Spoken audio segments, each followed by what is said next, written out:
G'day, ZiggyD here, back with another Starcraft 2 commentary.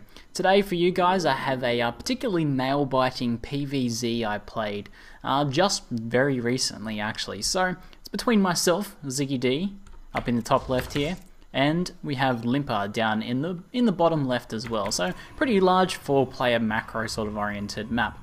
So the build I'm opting to go for, as you can probably see straight away, that I'm not going for Forge Fast Expand, or if I am, I'm at least doing it on the ramp. But what I'm actually going for is sort of this new Heart of the Swarm build I've been practicing and researching a little bit. Still need to practice it a lot more, but I'm sort of happy just to practice on latter games.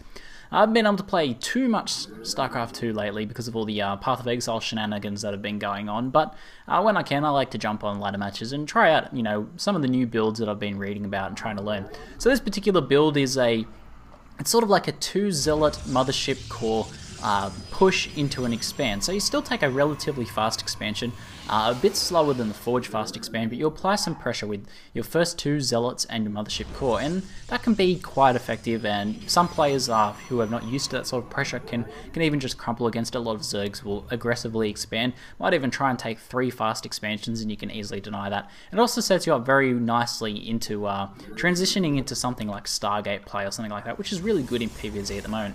So you take your sort of normal first gas timing there. Once your gateway finishes up, plop your cyber core down. I like to put my second pylon down on the second. Whoa.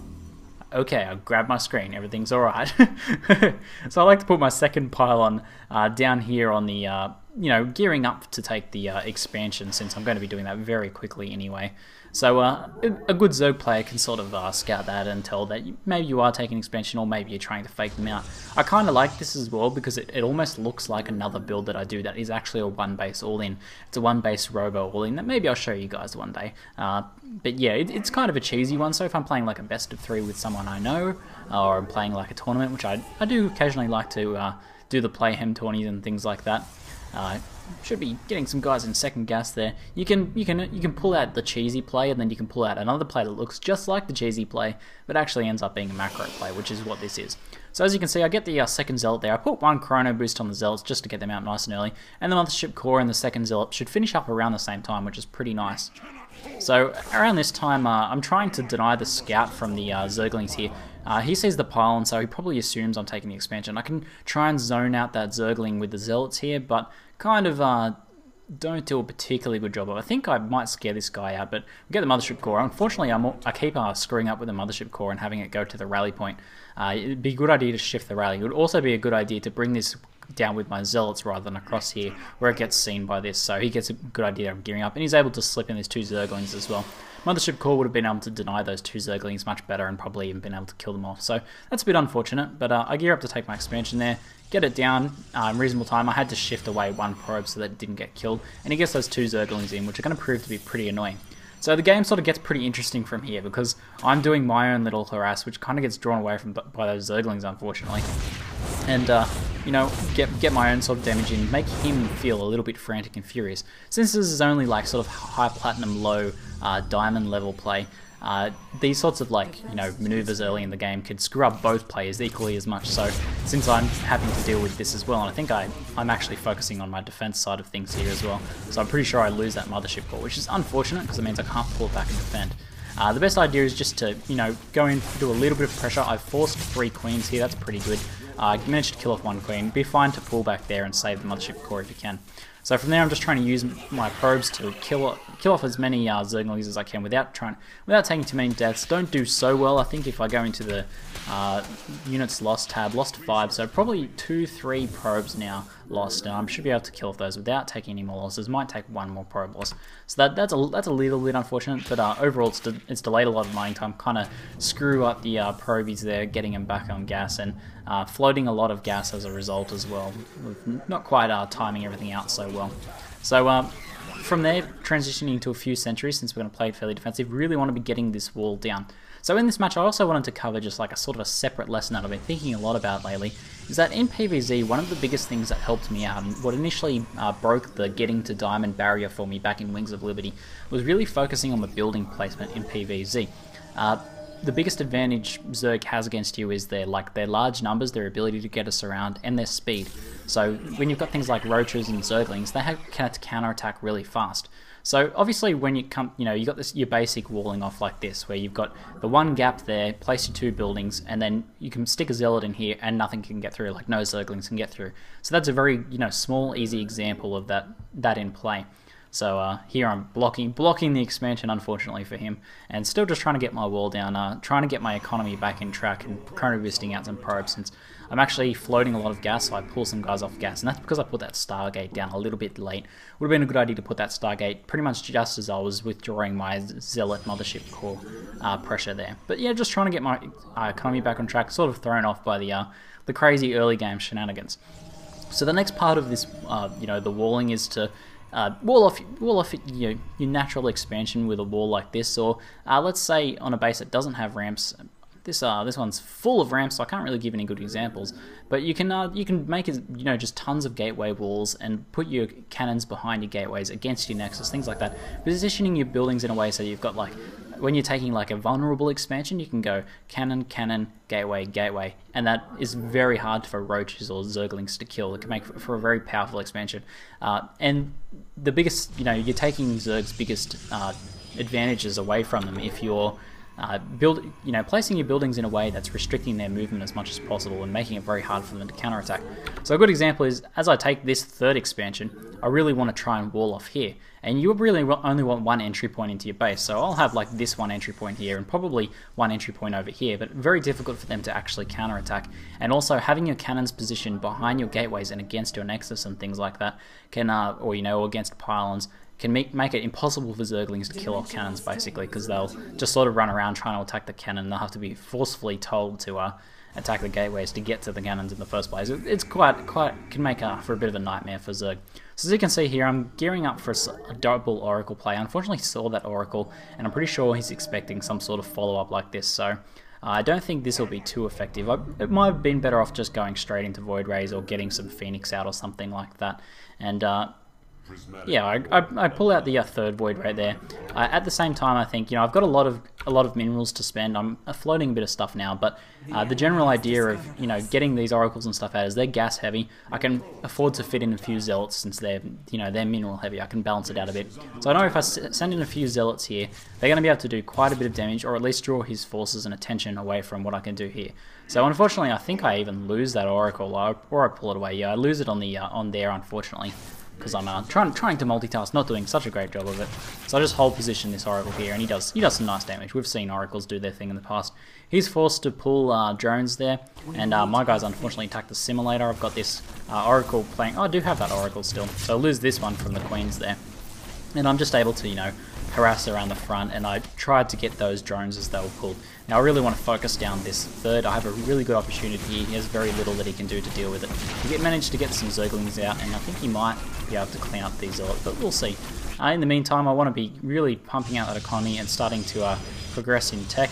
I decided to go for 2 Robo Bays instead of Stargate. I don't feel like playing a full Stargate style in this, so see if I can take down this hatchery. Oh, not quite.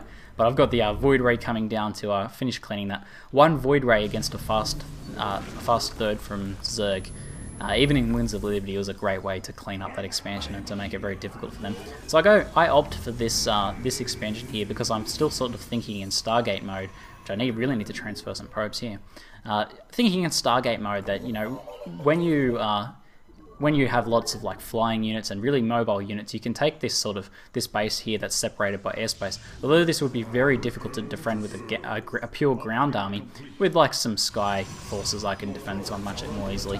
Unfortunately, he comes in with some mutas here, and that's where things start to get this I think is kind of cute actually.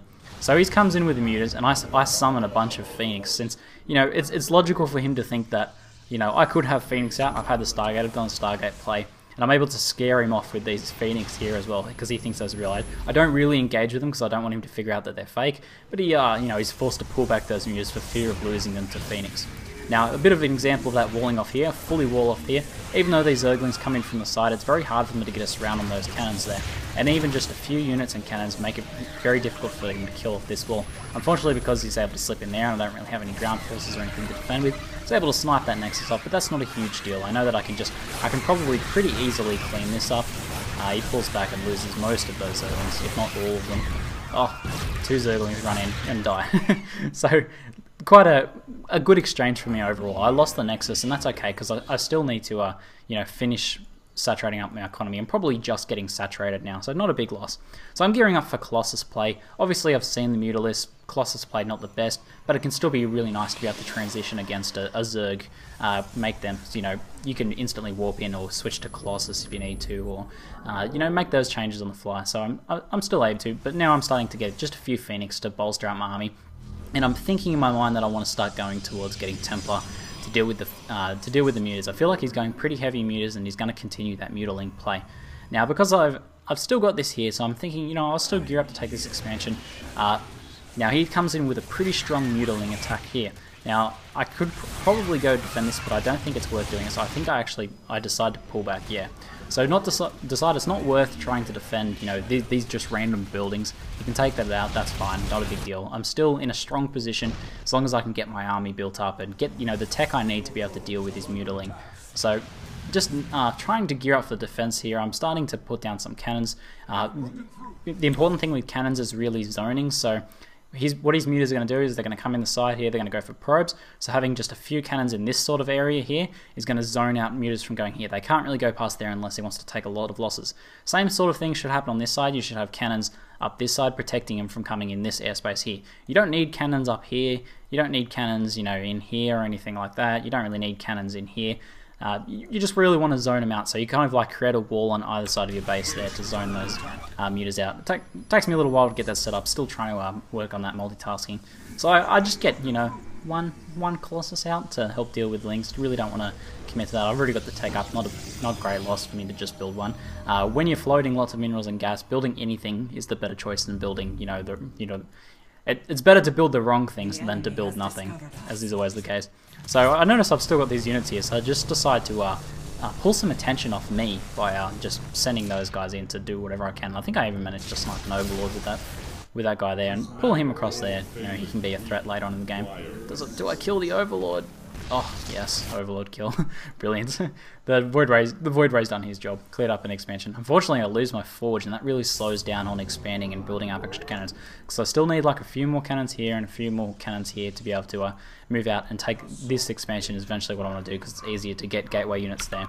So we'll just speed things up a little bit here. I've positioned this observer here. That's a very important point for dealing with mutas, is you want to get that map vision here, and if you can get center map vision, that's very helpful as well. So having this guy here, I see whenever mutas are coming up this way, I'll see red blips or anywhere in that area there, and I'll know that I need to like pull units back or defend or split up my army and that sort of thing. So I've got a decent sizable Stalker force now, so I know that if he tries to do like a Zergling run by here, I can position my main forces here. If he tries to do Muta stuff back here, I can pull my Stalkers back and separate that army out. So I killed that gateway off just for reference in case you're wondering, because I actually have Archons now, and Archons are not very good at fitting through tight spaces like that, so I want to be able to get them through quickly if I need to. So I was starting to warp in Stalkers, and I know that I really have to hold them on that cannon. Unfortunately, a few creep forwards and get killed there while I'm sorting out my army, and here's about the point where I like, okay, Daniel, just remain calm. Or ZiggyD, sorry, my actual name is Daniel. Split up your Stalkers, put your Stalkers in your main, and get your main forces here to defend. So I think I sort of sort that out now. Let's see if I can manage to get that sorted out, or if I'm still running around like a headless chook at the moment, like a bit of a goose. All right, so I see, as you can see, I saw from the observer there that he's able to do that. I know these units here can deal with these Zerglings, and hopefully, yeah, there we go. We pull the Stalkers back, do the right thing, doing the right thing, and now I'm in a solid position. Alright, he really can't do anything for me now. Gearing up to take this expansion, again, positioning those cannons alongside the Nexus there with the gateways and the pylons to zone them out. Zerglings will have a very hard time killing this. Just managed to get that wall up in time. He really can't do anything there. Building placement makes PvZ a lot less stressful. So he's doing this stuff here. I've just managed to get Blink.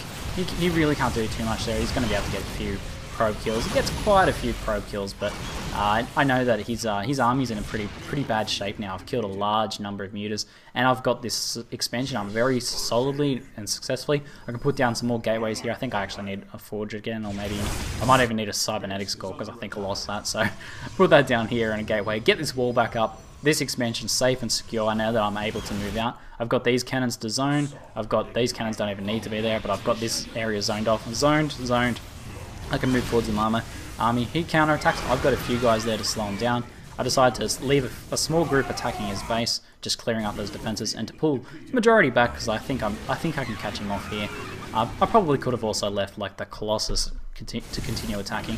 So they clean up the defenses here and any mutas that come out, which is always nice. Just having like a few units to block Zerg's supply lines from reaching his army. If he's got everything rallied to his main army, which people will often do, you'll be able to get a lot of free kills that way. So here I just decided to pull into the expansion. No need to go for the jugular. I don't need to go for the main there. So I go up into the third, and he GG's out there, sort of feeling like he wasn't able to penetrate my defenses at all, I guess, and feeling pretty helpless. For my what has essentially been built up to be a decently strong army, and I've also got the potential to make a lot more. Still floating quite a bit of gas there. Really need to get those gateways up, get a lot more gateways up, and wall off with those guys and warp in some more Archons and things like that. And gearing up to take my fourth. Would have taken my fourth. Hopefully Zerg would have taken his fourth. I don't know, actually. Yeah, he's got an extra base there, and he's got a pretty solid economy, but just not quite able to deal with the army I've put together. Spent all of his stuff on mutas, which are essentially useless now that I've got Archons and on quite a good stash of Stalkers. So hopefully if you pick up anything from this game, it's just about the importance of building placement, really, and trying to be calm and separate your army out, and using the zoning of cannons and your gateways and your building placement to really negate the style that Zerg's going for. Works especially well against Muta Ling.